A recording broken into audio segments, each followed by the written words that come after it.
So we were looking at addressing as part of the IP protocol, but first let me see how much you remember.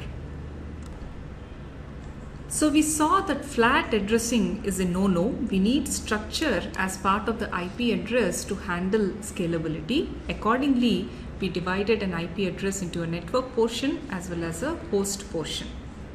That way, routers can only maintain one entry corresponding to a network and not maintain individual host entries. We also saw this addressing was divided into classes A, B, C, D, E, but D and E are special addresses. So ABC is what is relevant, and this was done to handle different network sizes. So this should take care of things. What can potentially go wrong? At the beginning, nothing really went wrong, but as internet grew and as more and more networks got added, this was found not to be scalable. Can you think of why? What is wrong with this classful addressing?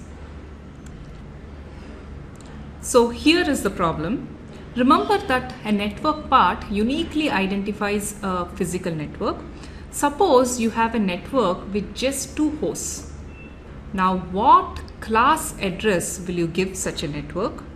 And what do you think is the efficiency of your address space? So let me clarify something here. There is an IP address. This is an address given to a host which is 32 bits. And then there is a class address, for example, a class B address. An example of this could be 190.23. Where the network portion is the 16 bits. Such a class B address could be allocated to a given network where the hosts will take these portions where you have 2 to the power of 16 combinations, and you can assign these addresses to the different hosts. So a class B address corresponds to a block of IP addresses. So this is something to keep in mind. Now going back to the question, for a network with just two hosts, what class address will you give and what is the address space efficiency? Now if you have this network with just two hosts, it still needs a class C address because class B and class A support lot more hosts. Class C supports the least number of hosts, so you need to give it a class C address. And now what is the efficiency? One class C address, because it has 8 bits corresponding to the host part, can support 2 to the power of 8 hosts. So the efficiency is, if you allocate this to this particular network, is you're using 2 addresses out of 2 to the power of 8. That means you have an efficiency of 0.7%, very low efficiency. What if you have a network with 256 hosts?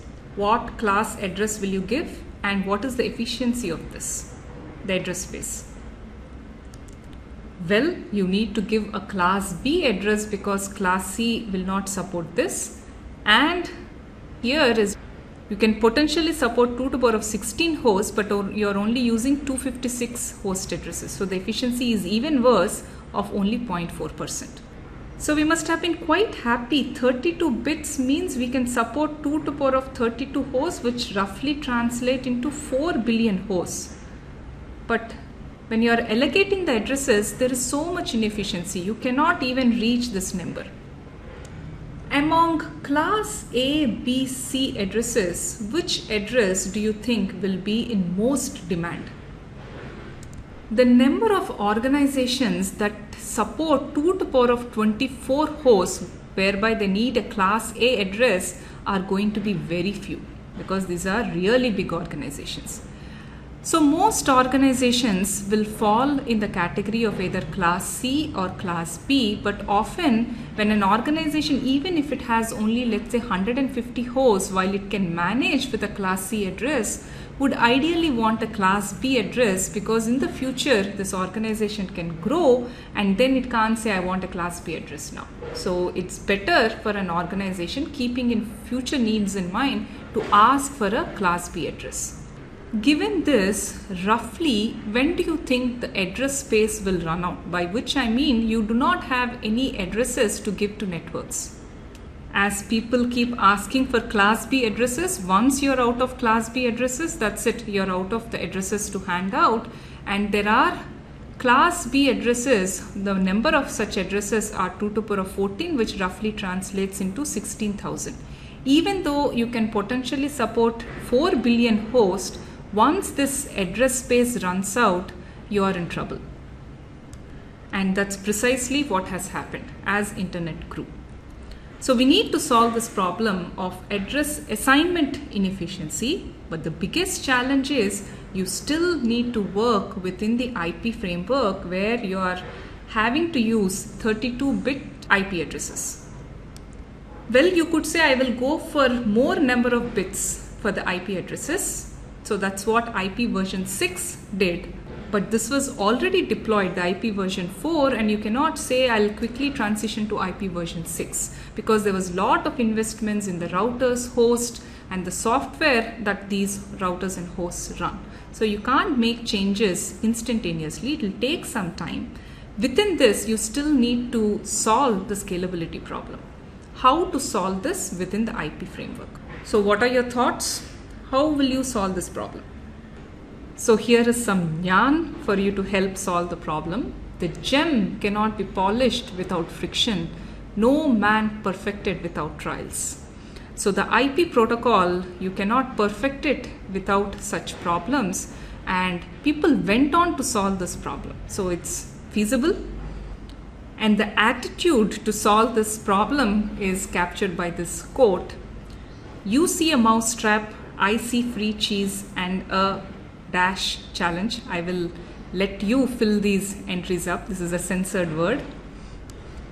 So tell me, given 32 bits and this class A, class B, class C addressing, and the fact that once you are out of class B, you are out of addresses, how will you solve this scalability problem?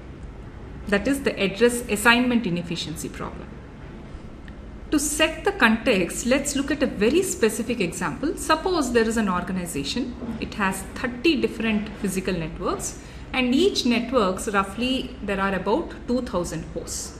So the first question is, in the original IP, how many addresses will you give to this particular organization, and what class of addresses will you give? Don't think of the solution I asked for earlier. In the original IP, what would you do? Well, there are 30 different physical networks. That means you will need to allocate 30 addresses. Since each has 2,000 hosts, a class C address will not suffice. You need to give class B addresses. So you will allocate 30 class B addresses, and the efficiency here is you're only supporting 2,000 hosts out of 2 to the power of 16 hosts. That is an efficiency of only 3%. You have wasted a lot of addresses. Do you think we can manage with one class B address? Well, the calculation says yes, because you have 2 to the power of 16 hosts you can support as part of class B, that is 65,536 hosts, and the number of hosts that are part of this organization is 30 into 2,000, that is 60,000, which is less than 65,536. But how do we allocate this class B address to these 30 different physical networks? The answer is not difficult. You have seen the solution before.